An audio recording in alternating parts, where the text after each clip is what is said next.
Some big changes are in the works at SeaTac Airport, and this will be music to many ears. Hopefully, this also means less congestion driving in and a quicker trip through security. On top of that, a massive concourse expansion. Port of Seattle Commissioner Sam Cho recently posted about all of this on TikTok. We're getting a facelift. Not me, the airport. The airport's getting a facelift. Anyways. And the project that I'm most excited about is actually the sea concourse expansion.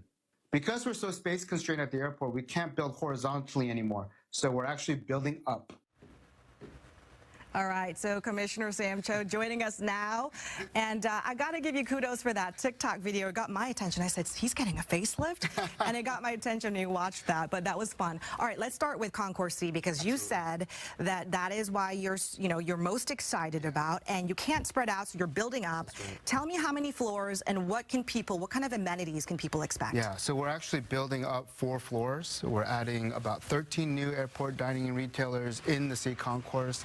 We're adding new amenities such as nursing rooms, prayer rooms. Nursing rooms? Yes, for mothers who may be traveling with their young children.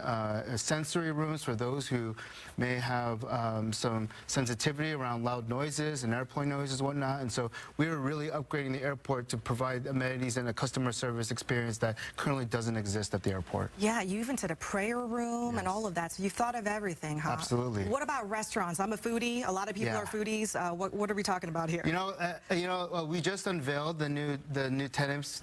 There's some really great national brands that you can expect, including Buffalo Wild Wings and Chili's. Okay. And an assortment of local brands as well. We really try to put together a good portfolio of new airport and dining retail tenants for that facility. Yeah, I was kind of curious because in your line of work, is there a little bit of airport envy or competition with the other ones? Like these big cities, they've got Atlanta, and then you've got JFK. So are you saying, hey, we're going to like build SeaTac up a little bit? I mean, we definitely keep track of our competitors, for lack of a better word. We're going for that 5-star rating.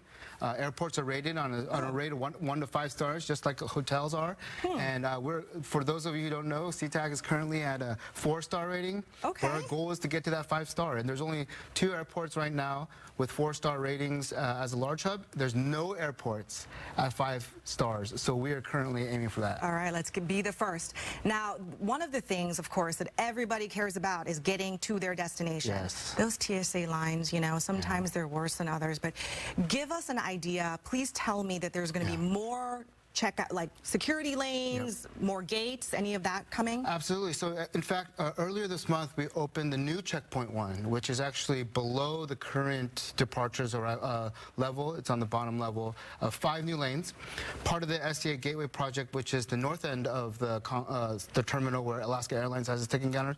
We're updating Checkpoint 6, which will have some really state-of-the-art technology, including facial recognition, that's supposed to get people through TSA quicker.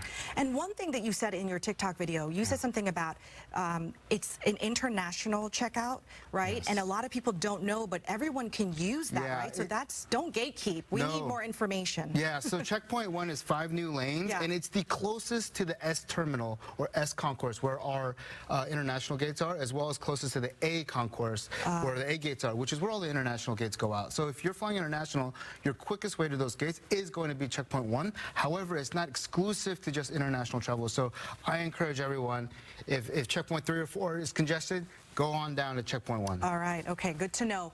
And then I get a little bit of low-level anxiety about this when I have to pick somebody up from the airport. You just never know what the line is. Sometimes I've seen the line back up for miles, it seems. Bad. So what's happening there? Yeah, so we're actually adding 2 lanes to arrivals. So you and I both sat in that traffic going into the concourse, into the terminal. We're adding 2 lanes. 1 lane will be dedicated to going into the parking garage, and 1 lane will be dedicated for shuttles and buses. And hopefully that will relieve a lot of the congestion you see from the single occupancy vehicles that are trying to get to that departure arrival level. So really quick, it goes from 4 lanes to 6 lanes. That's correct. It's not going to fix the whole problem, but you think it will help a little bit? How much though? I mean, it'll be a small pressure relief valve.